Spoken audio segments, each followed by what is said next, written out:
우리가 새해를 지금 맞이하는 첫 새해 첫 예배입니다. 그래서 신년 감사 예배로 하나님께 예배를 드리는데요. 오늘 이 한 해 동안도 변함없이 우리가 하나님 말씀을 차근차근 성실하게 배우기를 원합니다. 그래서 우리가 깨닫는 만큼, 여러분 각자가 깨닫는 만큼 우리가 순종하게 되어질 때에 그만큼 성숙해지고 그만큼 지경이 넓어지는 그런 은혜가 있기를 바랍니다. 그래서 올 한 해 제가 기도 제목이 지경이 넓혀지게 하옵소서입니다. 이거는 성숙한 사람에게 주어지는 겁니다. 그래서 올 한 해 동안 우리의 믿음이 성숙해질 때 우리의 믿음의 지경이 넓어지고 또 우리가 누릴 수 있는 가정과 기업의 지경이 넓어지는 그런 은혜가 한 해 동안 있기를 바랍니다. 그래서 오늘은 우리가 성실하게 말씀을 계속 배울 텐데요. 우리 지난주에 이어서 그러니까 작년에 이어서 된 거죠. 지난주지만 이제 작년이 되었습니다. 작년에 이어서 이제는 베드로후서 3장 말씀을 오늘 함께 나누기를 원합니다. 여러분 이 베드로후서 3장에는요. 이 베드로가 이 편지를 정리를 하면서 이 종말에 대한 신앙이 얼마나 중요한가 하는 것을 기록을 하게 됩니다. 여러분이 종말이라고 하면 대부분의 사람들은 지구가 이렇게 파괴되어지거나 아니면 인류가 멸망하게 된다 하는 것을 생각을 하게 되죠. 근데 여러분 성경에서 말하는 이 종말이라는 것은 이 세상을 파괴하는 것이 종말이 아닙니다. 이 세상이 없어지는 게 종말이 아니에요. 하나님께서 이 종말을 이렇게 준비해 놓으신 것은 이 땅의 모든 죄인을 일단 구원하시고 더 이상 돌아올 사람이 없는 이 세상, 자기 백성은 다 가려내시고 돌아오게 하시고 더 이상 이제 돌아올 사람이 없는 세상이 마지막 세상이죠. 더 이상 돌아올 사람이 없는 이런 죄인의 세상을 심판하시는 것을 종말이라고 합니다. 그러니까 이 종말이라는 것은 믿지 않는 성도들에 대한 마지막 모습이라는 거예요. 그러므로 하나님께서 말씀하시는 이 종말이라는 것은 한마디로 말하면 죄인들을 심판하는 것을 말하는 겁니다. 그래서 하나님께서는요, 이 성경을 통해서 이 죄인들을 구원할 계획을 그래서 계속 기록하고 있는 거죠. 이 성경은 죄인들을 구원할 구원 계획이 기록된 겁니다. 그래서 구약 시대부터 선지자를 통해서 죄인들이 심판받기 때문에 구원받아라. 그래서 이 죄에서 구원받으라. 그래서 돌아오란 말을 계속 하게 되죠. 회개하라, 돌아와라, 심판받지 말고 구원받으라. 이 얘기를 구약의 선지자를 통해서 계속 하신 겁니다. 그리고 신약시대 사도들에게도 마찬가지입니다. 예수님이 오셔서 사도들에게 이 말씀을 가르치시고 우리가 죄 때문에 육신의 죽음이 있게 되었고 영원한 심판이 있게 되었기 때문에 이 죄에서 구원받아야 된다. 그래서 영벌로 가는 게 아니고 영생으로 들어가야 될 것을 이 복음을 통해서 가르치게 된 것입니다. 근데 세상 사람들은요, 이걸 믿질 않는 거예요. 눈에 보이는 세상만 보이고 보이지 않는 것은 보이지 않기 때문에 그래서 하나님의 구원 계획 자체를 믿지 않고요. 또 이 구원 계획이 기록된 성경을 믿지 않는 겁니다. 그래서 이 구원받은 성도들이 누리게 되는 영생이 있다는 것도 믿지 않아요. 그리고 마지막에 불신자의 심판이 있는 것도 믿지 않는 거죠. 없다고 주장을 하게 되는 겁니다. 그래서 오늘 베드로가 똑같은 얘기를 하게 되는 거죠. 베드로는 하나님께서 모든 사람을 구원할 그런 구원 계획을 가지고 계시고 또 아무도 이제 돌아오지 않는 그런 때가 된다면, 더 이상 돌아올 사람이 없는 그 때가 된다면 마지막에 남아있는 이 불신자들은 심판을 받게 된다는 것을 이제 말씀하게 되는 겁니다. 그러므로 성도들은요, 이 마지막 심판과 또 성도들에게 주시는 이런 영생이 반드시 있다는 것을 우리가 기억을 해야 되는 거예요. 우리가 누리게 될 영생, 그리고 믿지 않는 자들이 받는 심판, 이게 반드시 있다는 겁니다. 그래서 오늘 베드로후서 3장 1절을 한번 보십시오. 성도들에게 제일 먼저 하는 말씀을 한번 들어보십시오. 성도들에게 먼저 얘기하죠. 사랑하는 자들아, 이게 성도들을 말하는 겁니다. 내가 이제 이 둘째 편지를 너희에게 써놓으니 이 두 편지로 너희의 진실한 마음을 일깨워 생각나게 하여. 여기 진실한 마음보다는 순진한 마음, 순결한 마음이라는 게 더 맞는 말이에요. 원래는요. 순수한, 이 순결한 마음을 일깨워서 생각나게 하며, 생각이란 단어에 먼저 한번 동그라미를 주십시오. 생각나게 하고 곧 거룩한 선지자들이 예언한 말씀과 이 구약의 말씀이죠. 주 대신 주께서 너희의 사도로 말미암아 명하신 것, 신약을 말하죠. 명하신 것을 기억하게 하려 하노라. 생각나게 하고 기억하게 한다. 베드로가 이 지금 두 편지, 베드로전서와 후서를 쓰는 목적이 뭐냐? 구약의 예언자들이 말해왔던 것, 또 사도들이 말했던 이 마지막 때가 반드시 있다는 것을 기억나게 하려고, 생각나게 하려고 이 편지를 썼다는 거예요. 이 베드로전서와 후서의 목적이 뭐냐면 마지막이 있다는 것을 얘기하는 겁니다. 그런데 어떤 사람들은요, 이 종말이 없다고 하면서 이 세상의 욕심대로, 정욕대로 그냥 살면서 성도들을 비난하는 일들이 일어나고 있다는 거예요. 그 당시에 영지주의자들, 제가 지난번에 말씀드렸죠. 영지주의자의 사상을 받아들인 사람들은 종말이 없다고 믿습니다. 그래서 이 땅이 다라고 믿는 거죠. 그래서 욕심대로 살자, 그렇게 말하는 거죠. 그래서 그때나 지금이라 이런 불신자들은요, 종말이 없다고 생각하는 겁니다. 그냥 내 머릿속에 생각이 그냥 사라지는 것으로 끝이다. 소멸된다. 보통 그렇게 생각하죠. 그래서 거룩한 삶을 살아가는 성도를 비난하는 거예요. 우리가 거룩하게 살자, 바르게 살자 할 때 마지막이 없는데 뭘 그렇게 사느냐고 조롱까지 합니다. 비난도 하고 조롱을 하는 거죠. 여러분 3절, 4절 한번 보십시오. 먼저 이것을 알지니 말세에 조롱하는 자들이 와서 자기의 정욕을 따라 행하며 조롱하여 이르되 주께서 강림하신다는 약속이 어디 있느냐. 조상들이 잔후로부터 만물이 처음 창조될 때같이 그냥 있다. 이렇게 주장을 한다는 거예요. 세상의 마지막이 어디 있느냐. 종말이 어디 있느냐. 이 땅은 창조 때부터 아무런 변화도 없고 영원히 변하지 않을 것이다. 그렇게 주장하는 거예요. 여러분 그때만 해도 이 세상이 이렇게 많이 망가지고 타락할 줄 몰랐다는 거예요. 그냥 세상 보면 그대로 있는 거예요. 산도 그대로 있고 바다도 그대로 있고. 지금은 산이 굉장히 파괴되어지고 바다도 오염된 걸 지금 눈으로 확인하잖아요.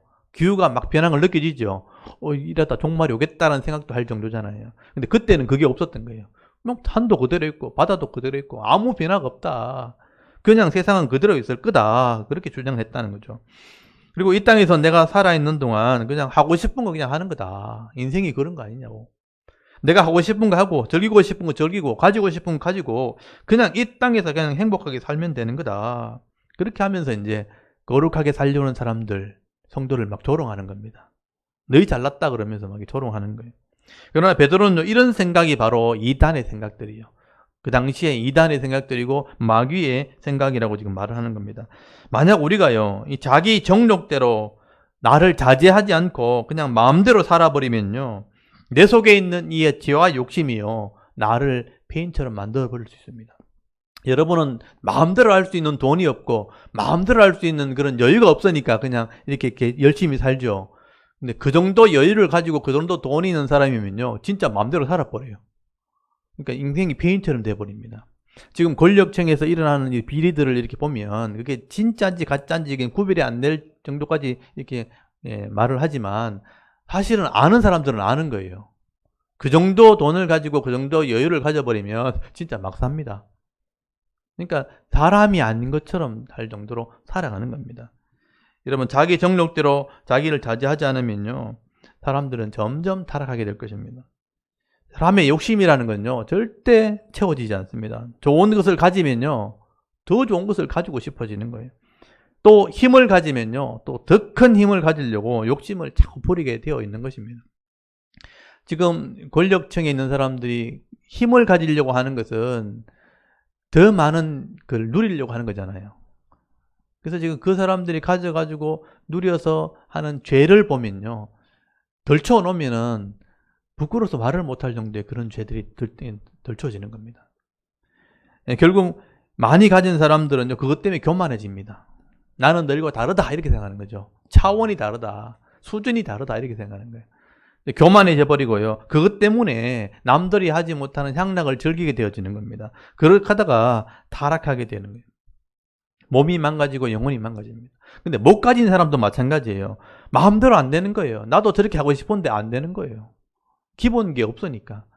마음대로 하고 싶은데 안 되니까 막 마음이 좌절을 하게 되는 거죠. 절망하게 되어지고 그냥 인생은 뭐 안 되니까 잊어버리려고 술을 먹고 약을 먹고 막 이렇게 하는 거예요.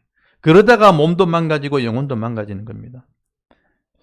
이게 세상 사람들의 어떻게 극단적인 모습이라고 할 수 있는 거죠. 그래서 베드로는 이야기하는 거죠. 종말이 없다고 하는 사람들은요, 하나님께서 우리를 만드신 창조주라는 것 자체를 애써 잊으려고 하는 사람들이에요. 하나님이 없다고 생각하는 겁니다. 여러분 5절 말씀 한번 보십시오. 이는 하늘이 옛적부터 있는 것과 땅이 물에서 나와 물로 성립된 것도 하나님의 말씀대로 된 것을, 그러니까 하나님이 창조하셨다는 것을 그들이 일부러 잊으려 함이로다. 하나님이 이 땅을 다스리고 있다는 것, 하나님이 창조주라는 사실을 애써 잊으려고 하는 거예요. 그래서 내 영혼이 하나님 것이라는 것을 부인하고 싶은 거예요. 하나님께서는 하늘과 땅과 바다를 만드신 분이죠. 창조하신 분입니다. 근데 사람들은 그것을 잊으려고 하는 겁니다. 그래서 세상의 학문도요, 진화론이라는 학문을 가지고 다 덮어놓은 거예요. 여러분 학교에서 가르치는 이 땅의 출발이 뭐냐면 진화론이에요. 빅뱅 이론에서부터 시작해서 생명이 우연히 발생했다. 우연 발생설을 주장하고 그것이 점점 시간이 지나면서 진화되었다라고 주장을 하게 됩니다. 그래서 이 땅에 있는 모든 학문들, 과학이나 의학이나 모든 문명을 이 진화론 위에 세우는 겁니다. 진화론이 무너지면 다 무너지는 거예요, 사실은. 그래서 절대로 이것을 부인하지 않죠, 학자들은. 그래서 진화론을 따라가게 되어지면요, 물질에서 생명이 나온 거예요. 물질에서 우연히 생명이 나와가지고 그것이 고동생물로, 미생물이 고동생물로, 고동생물이 발전해서 원숭이가 사람이 되었다고 주장하는, 그게 진화론의 가르침이에요. 여러분 학교에서 가르치는 내용이 그거예요. 과학책에 가르치는 게 그겁니다. 전 세계 모든 과학책이 그걸 가르치고 있는 거예요. 이렇게 진화론을 따라가게 되면요, 결국은 사람은 인격적인 존재가 아닌 거죠. 물질에서 나왔으니까 물질의 지배를 받게 되는 거죠. 그래서 사람을 존중히 여기지 않습니다. 사람이 물질이니까 사람을 무시하는 인생을 살게 되고 나중에 사람을 짐승 취급하는 겁니다. 그래서 이제 사람이 교만해지면 사람을 우리 속된 말로 개돼지 취급한다 그러잖아요. 그래서 우리가 사람으로 사람을 존중히 여기지 않고 그냥 무시하는 삶을 살게 되는 거죠. 근데 여러분, 사람들은 이 학문을 가지고 창조주를 덮어놓은 거죠. 학문과 그들이 가지는 지식을 가지고 진화론이라는 지식으로 창조주가 하나님이 아니라는 것을 덮어놓고 애써 잊으려고 하는 것이 세상의 모습이라고 보시면 되죠. 그러나 여러분, 우리가 분명히 알아야 될 것이 있습니다. 하나님이 우리를 분명히 창조하신 분이기 때문에 우리를 마지막에도 심판하시는 분도 하나님이라는 것을 여러분 기억하셔야 돼요. 그게 성경이 얘기하는 것입니다. 여러분, 시작이 있으면 반드시 끝이 있는 거잖아요. 이건 과학적인 원리잖아요. 부인할 수 없는 거잖아요. 하나님이 시작하셨기 때문에 하나님이 끝을 내시는 거예요. 그게 성경에 대한 얘기입니다. 그래서 여러분 6절에서 7절까지 말씀해 보시면요, 이미 하나님께서는 이런 심판을 준비해 놓으셨다는 것을 얘기를 하게 됩니다. 6절에 보니까 이로 말미암아 그때의 세상은 물이 넘침으로 멸망하였으되, 이렇게 하나님을 부인하는 것 때문에, 이로 말미암은 것 앞에서 하나님을 애써 잊으려고 하는 그런 사람들 때문에 세상은 물이 넘침으로 멸망되었다. 이미 심판을 했다는 거죠. 이제 지금은 하늘과 땅은 그 동일한 말씀으로, 과거에 심판했던 그 말씀으로 불사르기 위하여 보하신 바 되어 경건하지 아니한 사람들의 심판과 멸망의 날까지 보존하여 두신 것이라. 불로 심판하시기 위해서 지금 기다리고 있는 중이다. 그렇게 설명을 합니다. 여러분, 하나님께서는요, 창세기에서부터 이 땅을 심판하실 것을 계획하신 분이에요. 준비하고 계신 것입니다. 그래서 역사 속에 이런 죄악이 관영한 그런 때가 있었을 때 하나님께서는 물로 이 땅을 한번 심판한 적이 있다는 거예요. 이게 물로 이 땅을 다 심판한 거예요. 온 세상을 물로 심판하신 거예요. 온 세상을 물로 심판한 흔적들이 지금도 남아있거든요. 그게 노아 시대 홍수 사건이에요. 그 홍수 사건을 역사 속에 행하신 이유가 뭐냐면요, 마지막에도 이런 온 땅을 불로 심판한 때가 있다는 것을 이제 기억하게 하려고 그렇게 하신 거예요. 그래서 여러분, 동일한 말씀으로 마지막에는요, 이제 불로 이 땅을 불살하기 위해서 하나님이 심판을 준비해 놓으셨습니다. 그래서 오늘 계속 얘기하는 얘기는 거기 10절에도 나오고 12절에도 나오지만 불로 내가 심판할 때가 있다라는 얘기를 계속 하게 되어지는 겁니다. 근데 중요한 게요, 그러면 왜 하나님께서 이 땅을 지금 심판하지 않느냐? 왜 빨리 심판하지 않느냐? 왜 아직 심판이 임하지 않았느냐? 하나님께서는 아직도 이 땅의 영혼들을 기다리고 계시는 거죠. 오늘 그게 가장 중요한 질문입니다. 그런데 하나님께서 왜 아직까지 심판하지 않으셨느냐? 여러분, 하나님께서 영혼들을 사랑하시기 때문에 한 사람도 잃어버리기를 원하지 않으신 거죠. 그래서 오랫동안 지금 기다리고 계시는 것입니다. 그래서 베드로가 말하는 것은요, 왜 이 땅에 이렇게 빨리 심판이 임하지 않느냐? 그 이유를 지금 설명할 때 하나님께서 우리를 사랑하시기 때문이라. 여러분 8절 말씀해 보시면요, 우리 사람들이 볼 때 마지막 심판이 자꾸 더디다, 오래 걸리는 것 같다, 이렇게 주장한다는 거죠. 근데 여러분, 사람이 볼 때 더딘 것 같고 오래 기다리시는 것 같은데 하나님 입장에서는요, 그게 길지 않은 거예요. 잠깐인 겁니다. 그래서 베드로가 이 시간적인 개념을 설명을 하게 돼요. 하나님의 관점에서 시간이라는 게 우리와 다르다는 것을 지금 설명하는 겁니다. 그게 8절 말씀이에요. 이게 굉장히 과학적 얘기인데요.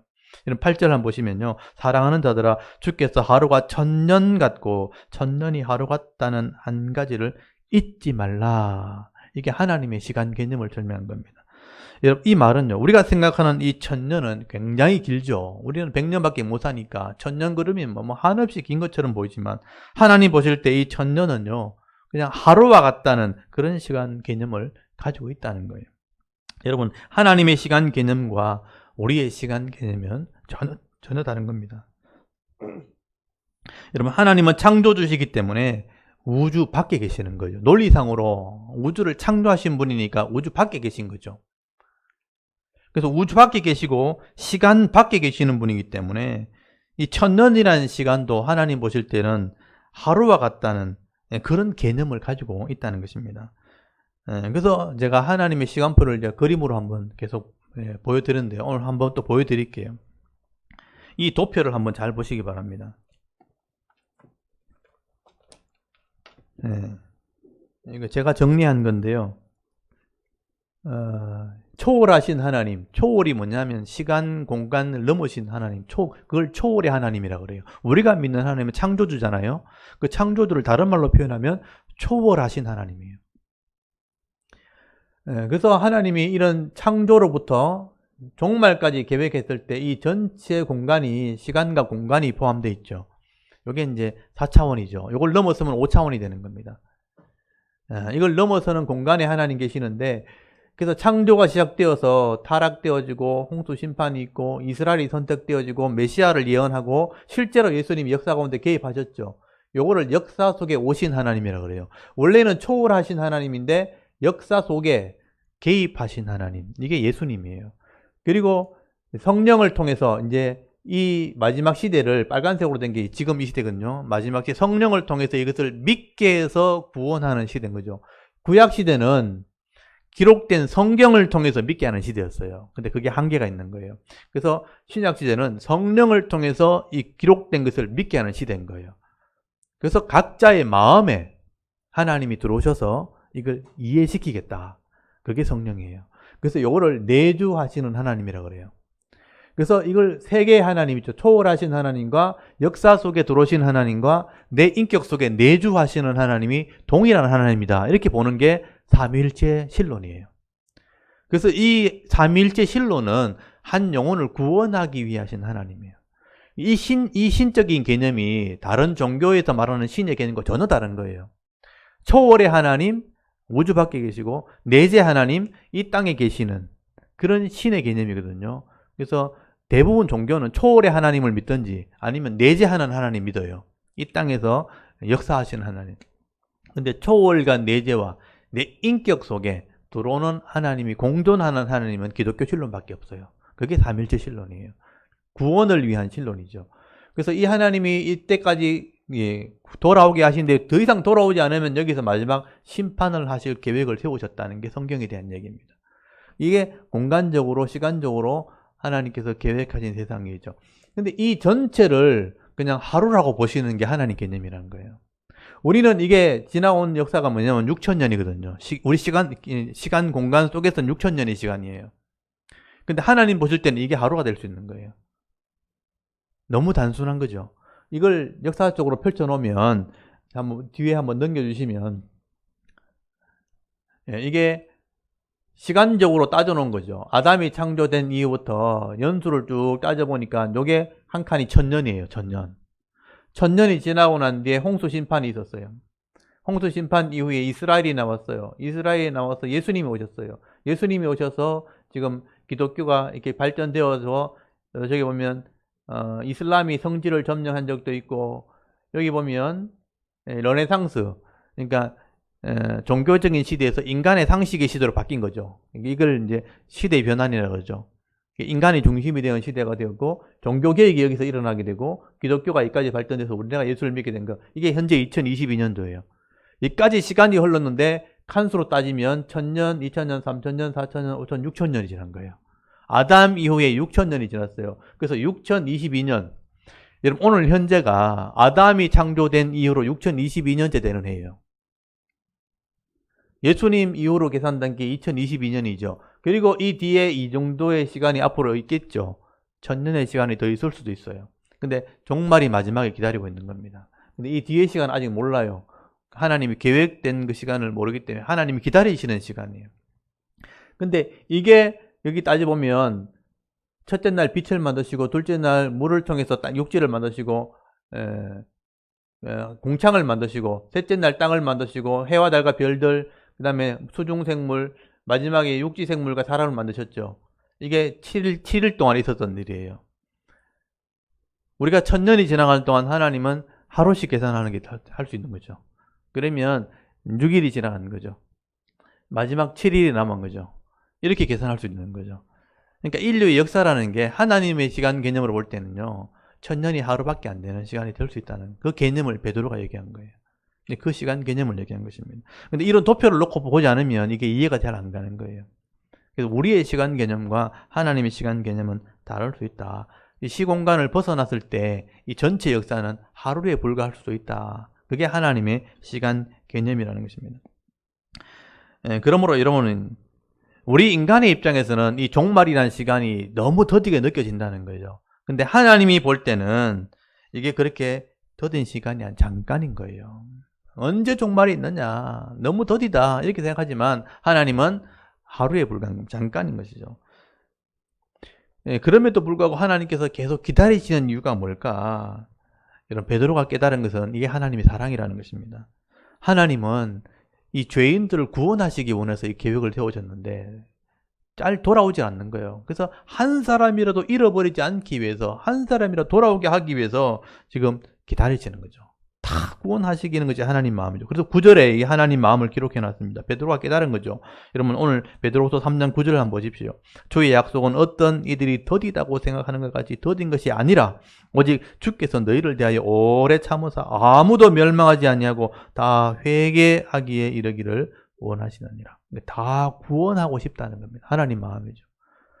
다 구원하고 싶은 게 하나님 마음이에요. 하나님께서는 지금 이 시간이란 자체가 문제가 되는 게 아니에요. 하나님은 1000년이든 2000년이든 하나님 입장에서 그냥 잠깐 그냥 지나가는 시간이에요. 그래서 중요한 것은 이 땅에 있는 모든 사람들이 다 회개하고 돌아오기를 하나님 원하시는 거죠. 다 구원받기를 기다리신다는 것입니다. 근데 그게 이제 하나님 마음대로 안 되는 거예요. 여러분, 유일하게 하나님 마음대로 안 되는 게 사람의 마음이라는 거예요. 하나님께서는 우리를 처음 만드실 때 로봇으로 만든 게 아니에요. 그냥 입력하면 그대로 되도록 만든 게 아니라는 거예요. 하나님의 인격을 주신 거예요. 하나님의 인격을 주셨기 때문에 하나님의 형상대로 만들었다고 하신 거예요. 하나님의 인격을 주셔서 우리를 만들었기 때문에 여러분, 우리는 하나님의 인격으로 창조된 자이기 때문에 내가 스스로 뭔가 결정할 수 있는 권한을 가지고 있는 거예요. 그러니까 하나님께서 구원하시겠다고 할 때 스스로 내가 그걸 받아들여야 되는 거예요. 그래야만 하나님도 구원하실 수 있는 거죠. 그래서 이게 마음대로 안 되는 겁니다. 그래서 하나님께서 최대한 설명을 하시는 거죠. 하나님이 법대로 구원하겠다는 것을 설명을 하시는 거죠. 하나님은 최선을 다해서 역사를 이렇게 역사 과정을 통해서 구원을 이렇게 이루겠다. 또 성경을 기록해가지고 이것을 이루겠다. 그리고 내 마음에 성령을 보내셔가지고 이것을 깨닫게 해서 설명하고 설득을 하는데 스스로가 인정하지 않으면 구원이 일어나지 않는 겁니다. 그게 하나님 법이기 때문에. 이게 하나님 방법이기 때문에. 그래서 하나님께서는요, 최선을 다해서 설명하고 최선을 다해서 설득을 해놓고 지금 기다리시는 거예요. 믿고 돌아오기를 기다리는 거죠. 근데 아무리 기다려도 이제 더 이상 돌아올 사람이 없다고 판단되면, 더 이상 돌아오지 않고 악해지고 타락하게 되어지면 그때 하나님께서는요, 반드시 이 불신자들이니까 믿지 않는 자들은 심판하실 수밖에 없다는 겁니다. 그게 하나님의 계획이에요. 그래서 이 믿지 않는 자는 심판하는 것이 하나님 법이에요. 그래서 공의의 하나님입니다. 그리고 회개하고 돌아온 백성들은요, 죄 문제가 해결되었으니까 영원한 하나님 나라의 백성의 권한을 얻게 되니까 영생 복락을 얻게 하시고요. 끝까지 마귀의 말을 들은 사람들, 그러니까 세상의 사람들의 말을 듣고 믿지 않는 사람, 세상의 상식을 따라가고 사탄의 이 말을 듣고 따라간 사람들, 이런 사람들은요, 결국은 마귀를 위해 준비해놓은 그곳에 같이 들어가는 거예요. 그게 지옥이라는 것입니다. 마귀를 위해서 준비해놓은, 지난주에 제가 설명드렸죠. 영적인 존재가 타락했을 때 그들을 위해서 지옥을 준비했다고요. 그 불못이라 그러고요. 그 영벌이라 그러는 거예요. 그래서 그 지옥에 그들의 말을 듣고 따라갔으니까 결국은 그와 같이 심판을 받게 될 수밖에 없다는 거죠. 그래서 여러분 10절 말씀 보시면요. 그러나 주의 날이 도적같이 임하게 된다. 믿지 않는 자들에게는요. 갑자기 임하는 거예요. 그래서 도적같이 임하리니, 도적같이 오리니 그 날에는 하늘이 큰 소리로 떠나가고 물질이 뜨거운 불에 풀어진다고 돼 있죠. 그래서 불로 심판하는 겁니다. 뜨거운 불에 풀어지리니 땅과 그 중에 있는 모든 것들이 드러나게 된다. 더 이상 감추지 못하는 그런 마지막 시대가 온다라고 말씀을 하게 되는 겁니다. 여러분, 하나님을 믿지 못하고요. 하나님의 말씀을 믿지 못하고요. 예수를 믿지 못하고 또 성령도 결국 거절하게 돼버리면 다 못 믿게 되는 거죠. 이런 사람들은요. 그냥 이 땅이 다가 되는 거예요. 그래서 이 땅에서 그냥 흥청망청 하다가 종말이 올 때는 그냥 도적같이 임하게 되는 겁니다. 그 종말이 도적같이 임하게 된다. 이 도적같이 임한다는 표현은요, 이게 하나의 마지막에 대표적인 종말의 구절인데 성도에게 한 말이 아니에요. 성도는 말씀을 믿으면요, 이 어느 시대가 올지 정확한 날은 모르지만 시대를 분별할 수 있게 돼요. 예수님께서 그랬잖아요. 너희들이 날을 분별하면서 왜 종말을 분별하지 못하느냐. 이런 날씨가 흐리고 이렇게 하면 비가 오겠구나 이렇게 구분하잖아요. 날씨가 점점점 이렇게 따뜻해지면 여름이 오겠구나. 날씨가 점점점 추워지면 겨울이 오겠구나. 천지를 분별하고 날은 분별하면서 왜 종말은 분별하지 못하느냐 이런 말씀하셨거든요. 정확한 날은 모르지만 시대는 분별할 수 있어요. 그래서 도적같이 임하진 않아요. 성도들에게는. 근데 불신자들은 이걸 믿지 않으니까 흥청망청 이 땅에 그냥 매여 살다가 갑자기 이제 종말을 당하니까 도적같이 임한다는 표현은요, 불신자들에게 하는 말입니다. 이게 요한계시록에 기록돼 있어요. 마지막 그때가 되면 도적 같은 날이 임하게 된다고 분명히 표현되어 있는 것을 보게 됩니다. 제가 요한계시록 좀 이따 이제 하게 될 거예요. 베드로 후서, 요한 1, 2, 3서, 유다서가 하면 요한계시록이니까 원래 안에 이제 요한계시록을 제가 할 수 있을 것 같아요. 그때 제가 자세히 설명을 드리겠습니다. 이렇게 불신자들에게는 도적 같은 날이 분명히 임하게 될 것입니다. 그래서 이게 요한계시록 18장에 기록이 돼 있어요. 벌써. 그때 졸지에 임하면서 하루 만에 망하도록 돼 있거든요. 이 세상이 마지막에 하루 만에 망합니다. 하루 만에. 하루 만에 망하는 날이 있을 것이다. 그러나 여러분, 하나님 말씀을 이래 듣고 알아듣고 회개하고 예수를 믿은 사람들은요, 그 마지막 심판을 받지 않아요. 왜냐하면 죄 문제가 해결되었으니까. 심판을 받지 않고 거기서 벗어나게 되어지고 영원한 하나님 나라에 들어가게 되어지는 복을 받게 되는 것입니다. 오늘 저와 여러분들이 이 말씀을 통해서 이 구속, 하나님의 구원 계획을 믿게 된다면 지금 종말이 온다 할지라도 그 마지막 때에 구원을 받게 될 줄 믿으시기 바랍니다. 이게 우리의 믿음이에요. 그래서 베드로는요, 이 말씀을 믿지 않는 사람들이 경고의 말씀으로 기록하고 있고 또 믿는 성도들에게는 마지막 권면의 말씀으로 기록을 하게 되는 것입니다. 그래서 베드로는 이렇게 이 종말을 믿는 사람, 이 성도가 되었다면 그러면 마지막 시대에 우리가 적어도 믿지 않는 사람과 좀 달라야 되지 않겠는가. 생각이 달라야 되고 삶이 달라야 되지 않겠는가. 그래서 마지막 권면을 하게 되는 게 11절 말씀이에요. 여러분 11절 말씀만 보십시오. 이 모든 것이 이렇게 풀어지리니 너희가 어떠한 사람이 되어야 마땅하냐. 여러분에게 질문하는 거예요. 이런 것을 안다면 그럼 어떤 삶을 사는 것이 마땅하냐. 성도라면 어떤 사람이 되어야 하느냐. 그래서 계속해서 말하기를 거룩한 행실과 경건함으로 하나님의 날이 임하기를 바라고 간절히 사모하라. 그 날에 마지막 날이죠. 하늘이 불에 타서, 여기도 설명되죠. 불에 타서, 분명히 설명되어 있죠. 불에 타서 풀어지고 물질이 뜨거운 불에 녹아지려니와 우리는 그 약속대로 의가 있는 곳인 새 하늘과 새 땅을 바라보도다. 여기 새 하늘과 새 땅, 이게 새로운 개념인 거예요. 마지막 심판 때는요, 하나님께서 창세기부터 계속 참았잖아요. 죽이려고 참고, 심판하려고 참고, 계속 기다렸잖아요. 믿지 않는 자들을 계속 참아왔던 그 진노가 다 모여서 마지막에 심판하시는 거예요. 그래서 불로 이 땅을 심판하시기 때문에 이 땅에 있는 모든 불신자들은요, 그리고 불로 심판받게 되는데 타락한 이 자연, 모든 세계가 불로 태워질 것이라. 그래서 마지막은요, 불로 심판하게 됩니다. 여러분, 이 땅에는 이미 충분히 불이 준비되어 있죠. 이 땅의 마지막을 심판할 수 있는 이 원자가 충분히 준비되어 있습니다. 핵실험을 통해서 우리가 그걸 봤잖아요. 원자 폭탄과 수소 폭탄이 지금 충분히 준비되어 있어요. 나라마다 지금 다 준비되어 있습니다. 버튼 하나만 누르면 이 땅이 진짜 불바다가 될 정도로 이미 충분히 준비가 되어 있습니다. 그래서 우리가 이 땅을 생각할 때 결국은 심판받을 세상이라는 것을 여러분 안다면 이 땅을 바라보는 것이 아니고 사실은 새 하늘과 새 땅을 바라봐야 되는 게 맞는 것이죠. 그러므로 우리가 장차 이루어지게 되고 들어가게 될 그 새 하늘과 새 땅을 사모하고 이 영원한 하나님 나라를 사모하는 삶을 살아야 되는데요. 이게 뭔지 모르면 사모를 못 하잖아요. 뭔지를 알고 있어야 되는 거죠. 여러분, 여기 새 하늘과 새 땅이라는 것은요, 마지막 심판 이후에 영원한 하나님 나라를 말씀하게 되는 겁니다. 이 죄악된 세상이 끝이 나게 되어지면요, 이 죄가 없어지는 이런 세상이 되기 때문에 그것을 하나님의 나라라고 말씀하게 되는데, 새로운 죄가 없는 세상이니까 새 하늘 그리고 새 땅 이런 표현을 쓴 거예요. 그래서 사실은 이 말씀이 구약에서부터 이미 예언된 겁니다. 여러분, 새 하늘과 새 땅이란 말이 구약에 예언되어 있거든요. 그게 어디 나온지 아세요? 사론교회 성도들 정도 되면 이제 알고 있어야 됩니다. 이게 새 하늘과 새 땅이란 말이 이 베드로 후서에도 나오는 걸 잘 몰라요. 요한계시록에 나온다는 건 대부분 알죠. 근데 그게 구약에 이미 예언되어 있는 거예요. 그게 이사야서에 나오는 말씀이에요. 이사야서에 보면 이미 다 종말에서 예언해놨어요. 여러분, 이사야서 제일 마지막 장이 몇 장인 줄 아세요? 성경의 권수하고 똑같아요. 그게 66장이에요. 그래서 65장과 66장의 종말에 대한 얘기가 나오는데 거기 써놨어요. 한번 써 펴보세요. 이사야서 65장을 한번 펴보세요.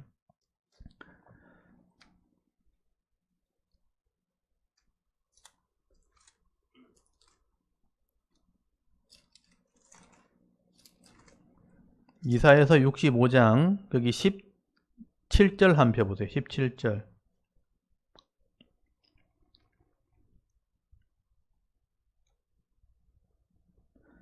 17절 한번 읽어볼까요? 시작. 보라, 내가 새 하늘과 새 땅을 창조하나니 이전 것은 기억되거나 마음에 생각나지 아니할 것이라. 아멘. 여기 써놨죠? 새 하늘과 새 땅 나오잖아요. 그때는 이게 무슨 말인지 아무도 몰랐을 거예요. 근데 신약을 알고 요한계시록을 읽고 나면 이게 아는 거예요. 하나님이 벌써 준비해 놨구나. 그리고 66장 제일 마지막에 거기 22절 한번 보세요. 66장 22절 한번 읽어볼까요? 시작. 내가 지을 새 하늘과 새 땅이 내 앞에 항상 있는 것 같이 너희 자손과 너희 이름이 항상 있으리라. 여호와의 말이니라. 아멘. 여기 보시면 새 하늘과 새 땅 나오죠? 새 하늘과 새 땅이 영원히 있게 될 거다. 23절에 여호와가 말하노라. 매월 초하루와 매 안식일에 모든 혈육이 내 앞에 나와 뭐 한다고 돼 있죠? 예배한다. 구약적인 표현에서는 여기 안식일과 초하루, 매월 드리는 첫 예배거든요. 그러니까 구약의 표현들 하면 안식일 지킨다 이렇게 표현되어 있지만 주일 예배를 말하는 거죠. 오늘날을 말하면 새 하늘과 새 땅이 되어지면 매일 예배하는 날이 오게 될 거다 이렇게 표현된 거예요. 그때는 그렇게밖에 표현을 못해요. 그래서 요한계시록에는 이게 설명이 되어 있는 거죠. 이미 구약에 예언한 거예요. 하나님께서 준비해 놓으신 것입니다. 그래서 이 새하늘과 새 땅 개념이 뭐냐? 죄가 다 사라졌기 때문에 새로운 땅이 된다는 거예요. 새 하늘이 된다고 표현하고 있는 것입니다. 근데 이게 요한계시록에 이걸 설명을 해놨거든요. 그래서 요한계시록의 설명대로 하면 옛날 그게 창조 이전의 모습으로 돌아간다는 설명이에요.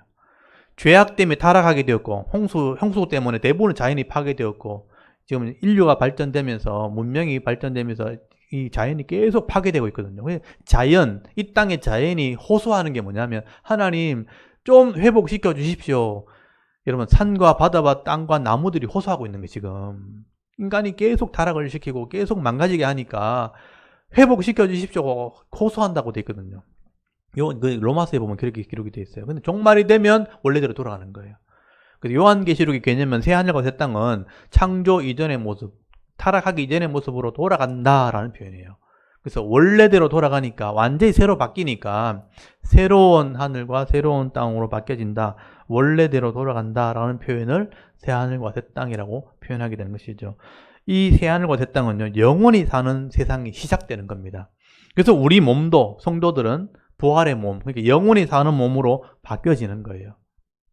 그런 시대가 준비되어 있다는 것을 우리가 기억해야 되는 겁니다. 그래서 바울이 이런 새하늘과 새 땅이 되면 새로운 시대가 바뀌면 우리 몸이 바뀐다는 것을 설명해야 되니까 고린도전서 15장에 보면 부활의 시대 또는 부활의 몸에 대해서 설명을 하고 있는 거예요. 새로운 시대라는 거예요.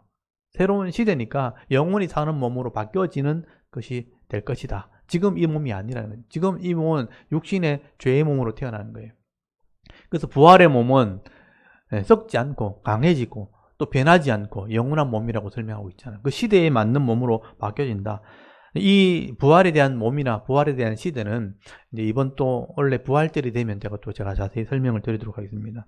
그렇기 때문에 성도들은요, 이 땅에 그냥 살아있는 동안이 지금 중요하잖아요. 살아있는 동안 하나님 백성다운 삶을 살아야 되는 것입니다.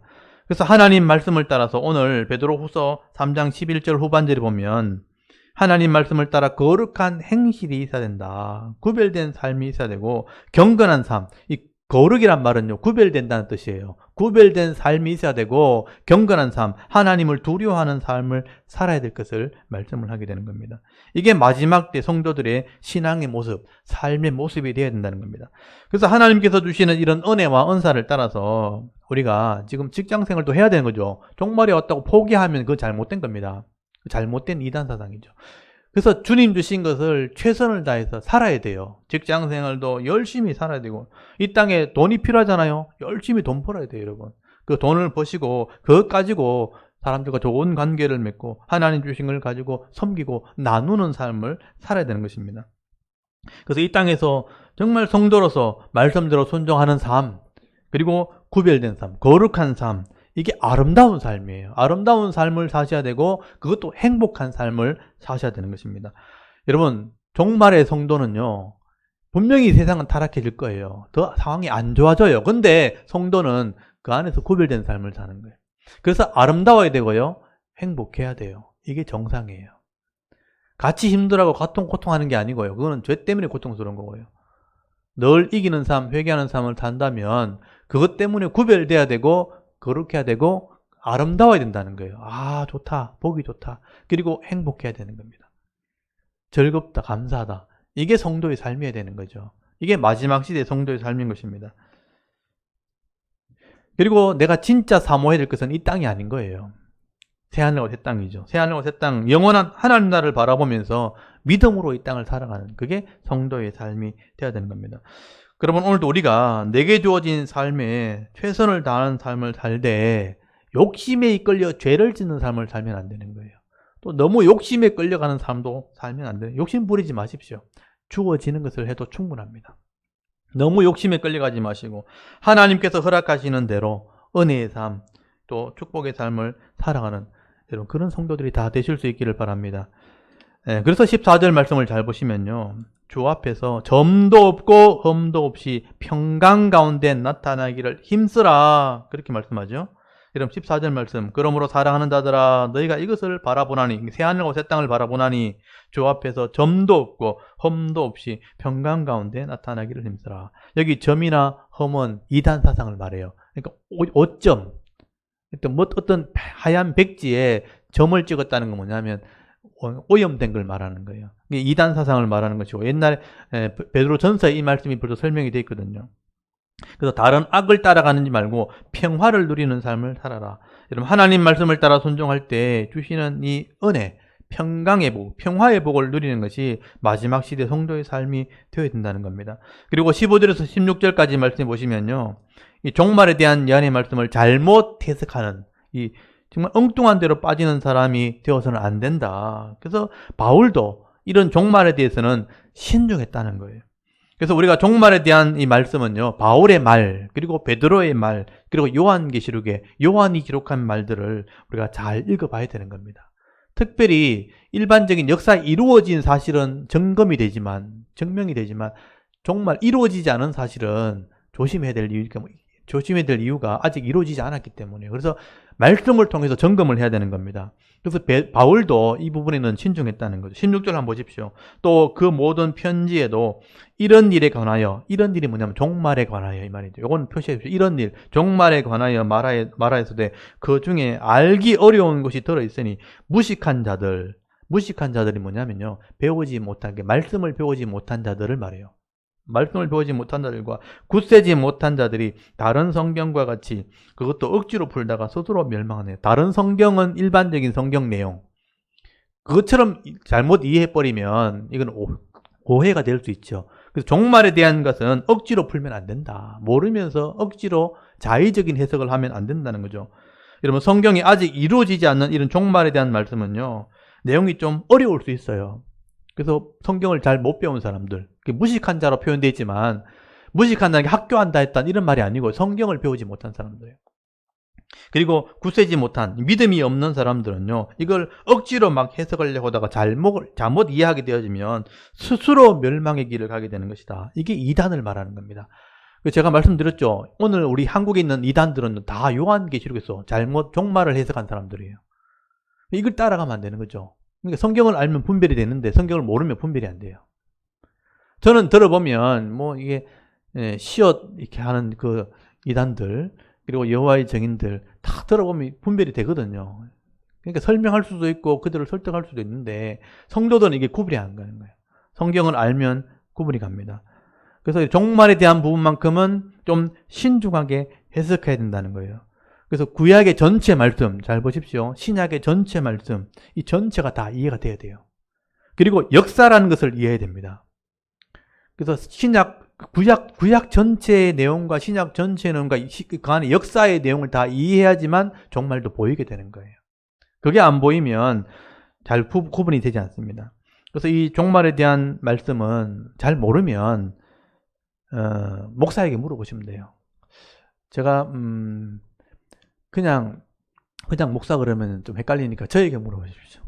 저는 어느 정도 개인적으로는 이해를 하고 있기 때문에 역사에 대한 흐름과 인생의 종말에 대한 부분을 다 나름대로 이해를 하고 정리를 하고 있기 때문에 저에게 물어보시길 바랍니다. 잘 모르면서 이런 이단 사상을 잘못 따라가 버리면요, 이런 하나님 말씀으로 잘못 이해해 버리면 그것 때문에 이단에 빠지게 되면 인생을 잃어버립니다. 그러니까 종말을 이해하면 인생을 더 잘 살게 돼 있는데 잘못 따라가 버리면 지금 인생을 잃어버리게 돼 버려요. 더 괴로운 인생이 돼 버립니다. 그래서 잘못 따라가면 안 되는 거죠. 그래서 바른 말씀의 지식을 따라서 거룩한 삶을 살아가는 것. 그래서 아까 말했던 것처럼 아름답고 행복한 삶을 살아야 그게 성도의 삶이라고 말씀을 할 수 있는 겁니다. 그래서 여러분 17절 말씀 한번 보십시오. 베드로의 마지막 권면이죠. 그러므로 사랑하는 자들아, 너희가 이것을 뭐냐면 종말에 대한 지식을 이미 미리 알았은즉, 알아야 된다는 걸 뜻하는 거예요. 이것을 종말에 대한 지식을 이미 미리 알았은즉 무법한 자들의 미혹에 이끌려, 잘못 해석한 사람들이죠. 무법한 자들의 미혹에 이끌려 내가 굳센 데서 떨어질까 조심해야 된다. 이게 삼가란 말은 조심해야 된다. 조심해야 된다라고 말씀하죠. 이게 마지막 권면이죠. 그리고 18절에 예수 그리스도의 은혜와 그를 아는 지식에서 자라가라. 이게 여러분이 주신 말씀이에요. 예수 그리스도의 은혜와 그를 아는 지식이잖아요. 이게 하나님 말씀이죠. 아는 지식에서 자라가는 것이 성도여야 된다. 여러분, 예수 그리스도에 대한 은혜와 하나님의 말씀을 아는 지식에서 자라가는 것, 지경이 넓혀지는 것, 이게 성도가 해야 될 일입니다. 그래서 원래는 제가 믿음의 지경이 넓혀지기를 이제 기도하게 되는 겁니다. 말씀의 지경도 넓혀져야 되고 믿음의 지경이 넓혀지게 되면 자유로워집니다. 이게 은혜가 되고 복이 되는 것이죠. 여러분, 이 베드로전서 이 말씀을 통해서 이 땅에 베드로가 환난과 핍박이 있지만 하늘에 대한 산 소망을 가지라고 그렇게 베드로전서에 말씀했다면, 이 베드로 후서에서는요, 하나님 말씀을 믿지 않는 자들의 마지막 심판이 반드시 있기 때문에 예수를 믿고 바른 믿음의 지식으로 자라나서 천국 백성답게 살아가야 될 것을 강조를 하게 되는 겁니다. 오늘 우리가 이 말씀들을요, 마음에 잘 새기시고 이런 묵상하시면서 이 마지막 시대에 예수를 믿는 성도가 되었다는 걸 여러분 먼저 기억하셔야 돼요. 여러분, 예수를 믿는 성도가 된 겁니다. 내가 믿는 이 믿음이 그래서 옳은가 늘 점검해 보셔야 돼요. 하나님 말씀을 비추어서 늘 점검하시고 어떤 이당의 사상에도 여러분 흔들리지 마시고요. 하나님 말씀을 따라 거룩한 행실과 경건한 삶을 살아감으로 새 하늘과 새 땅을 바라보면서 여러분, 이 올 한 해 우리에게 주어진 2022년도 한 해도 정말 변함없이 성실함으로 이 믿음의 경주를 우리가 잘 달려갈 수 있는 저와 여러분의 이런 영적인 삶의 모습이 되실 수 있기를 주의 이름으로 축원합니다. 아멘. 잠깐 기도드리겠습니다. 하나님, 은혜를 감사합니다. 오늘도 저들에게 살아있게 하시고